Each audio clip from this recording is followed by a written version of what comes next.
Okay, so now we're going to focus on the concept of intellectual empathy. And remember, intellectual empathy is one kind of intellectual virtue.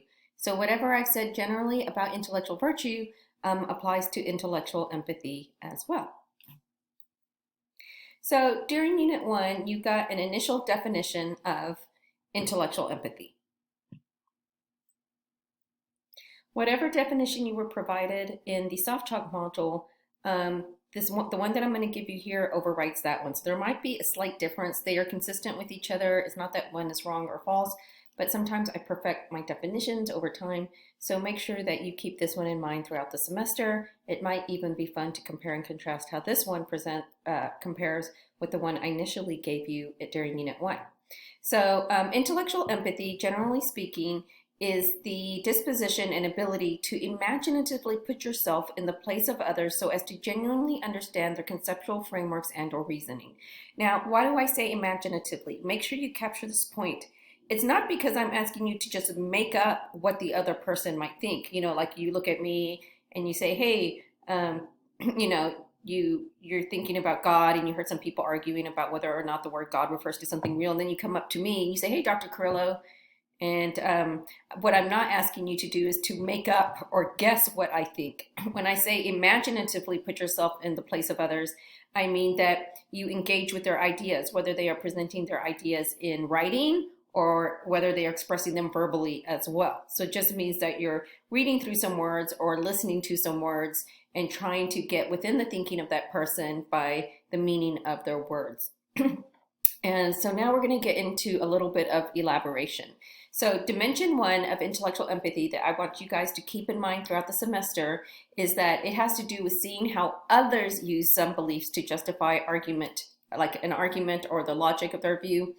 Dimension 2 of intellectual empathy, of doing what is stated in the definition, has to do with identifying and discerning the concepts of others so as to understand their general so as to understand their conceptual structures and how they hang together.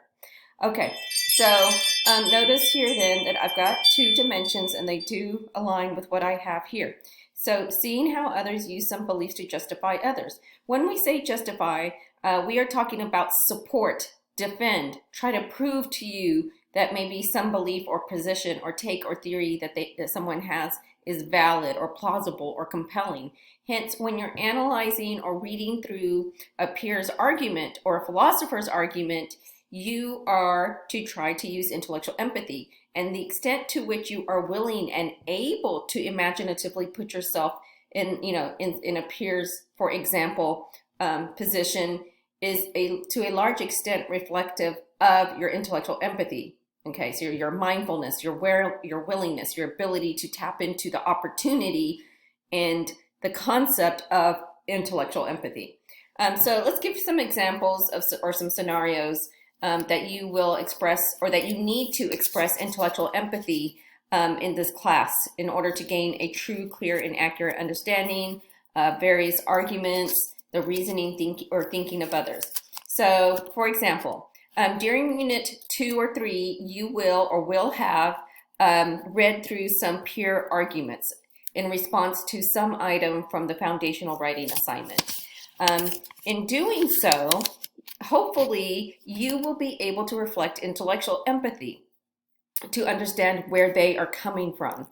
Same thing with the philosophers. When you are reading a book and you're reading about, like, maybe let's say, the rationalist or the skeptics or the hard determinist or the soft determinist, when you're doing that, you need to be mindful of the fact that this again is an opportunity to reflect intellectual empathy, but of course you have to become mindful that this is an opportunity to reflect intellectual empathy, and then you have to remember what it is that intellectual empathy entails. So even when you're trying to understand what you're reading, you are there trying to understand intellectual empathy, at least insofar as this class is concerned, and trying to understand why does a determinist think that way he does about causality, behavior, thoughts?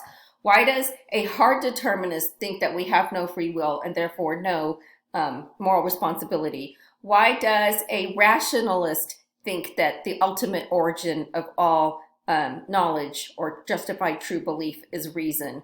So when you are doing that, you are being given the opportunity to reflect intellectual empathy, to see how others think about something. And really, when we talk about the theory part or the philosopher's part, we are talking about dimension two also, because you have to understand their concepts, right? For example, you learned about circumstantial freedom, metaphysical freedom, or you will have. Well, what are those concepts, and how do those concepts influence someone's take on the reality of free will and the meaningfulness of responsibility and punishment, for example. But of course, in the readings, you get not only theories and positions, but you also get arguments for various theories, positions, principles, and whatnot. So there are lots of opportunities in philosophy, just like in everyday life, as in many of your courses, to reflect intellectual empathy, whether it's reading a pure argument to understand where they're coming from, why they think the way they do about some aspect of COVID-19, whether it's about understanding a position within a branch of philosophy, or whether it's about understanding an argument within a position within philosophy, or even the argument, logic, thinking, or concepts of a particular philosopher. Okay, so let's go ahead and move on to the significance of intellectual empathy then. We do have biases and prejudices, which we can never completely eliminate, and they can definitely get in the way of getting into someone else's thinking. We cannot claim to have given someone a fair hearing if we haven't made a good faith effort to acquire a clear, accurate, precise understanding of how he or she thinks.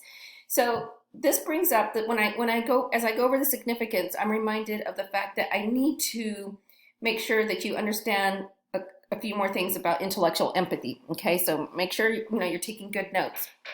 One is that when you become aware of an opportunity to reflect intellectual empathy, we are not talking about feelings and emotions. So here's an incorrect example of someone trying to use intellectual empathy.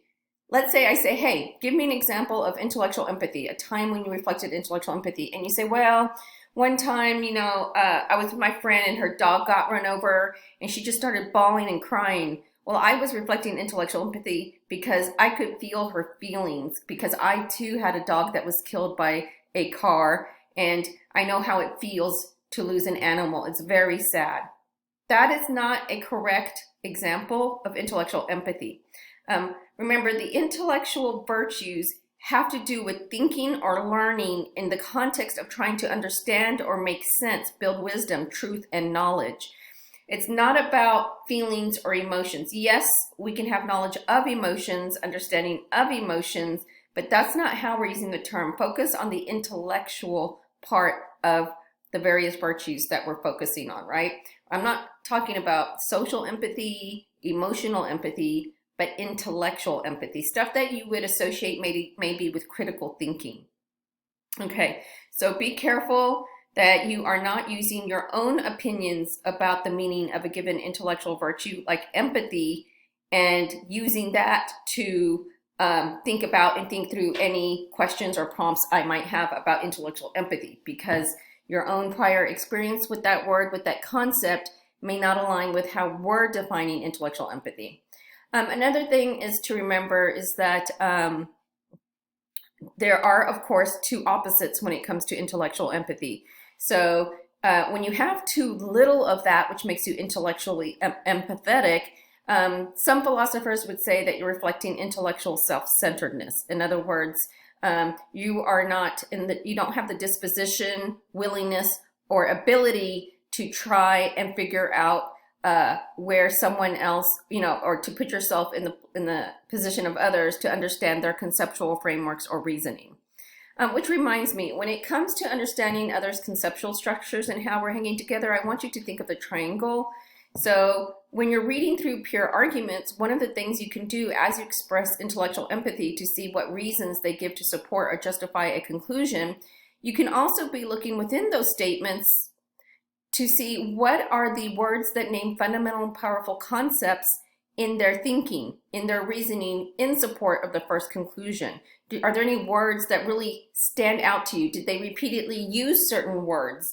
Are there words that that they defined? Are there words that they didn't define that maybe they should have defined? how does their usage of a word in one statement connect to their usage of a word in another statement?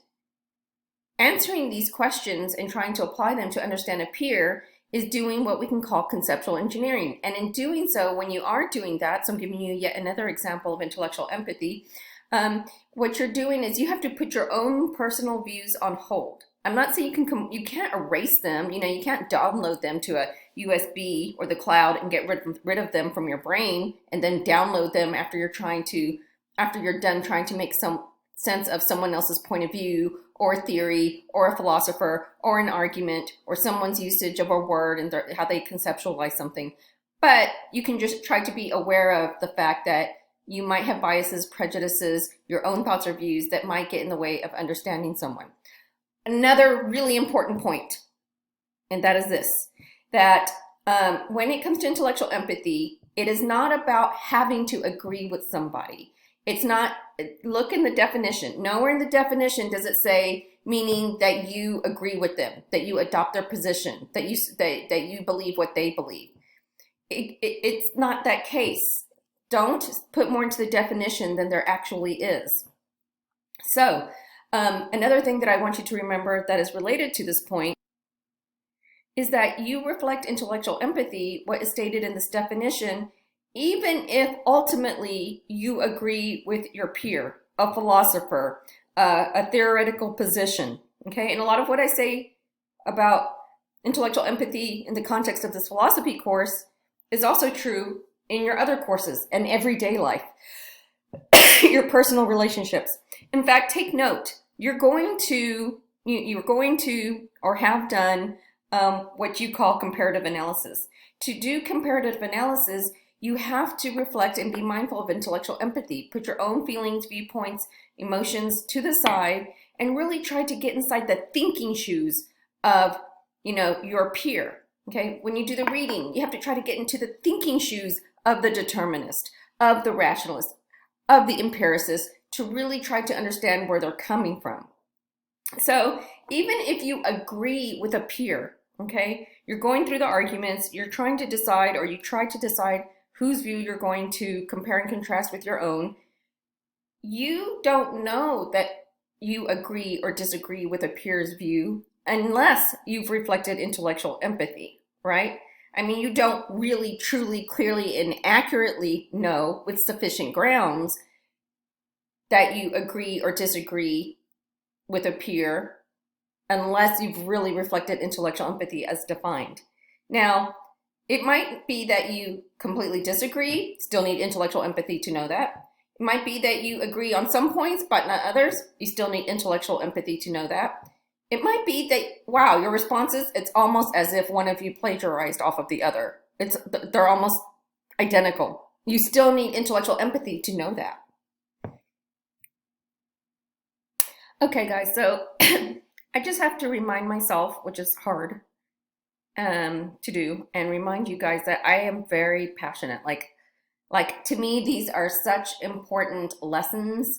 And I get really passionate. I mean, I'm almost like a preacher on a stage. It's almost like the Church of Philosophy. And so I really get into this, but I don't want you to think that I'm mean or that I'm talking down to you or any of that. Like I really do believe in this stuff and I think it can be really helpful. So I just get excited. So please take my intensity and my energy as me trying to engage with you, trying to stimulate you, maybe even trying to provoke you a little bit, okay? They say that philosophy is provocative.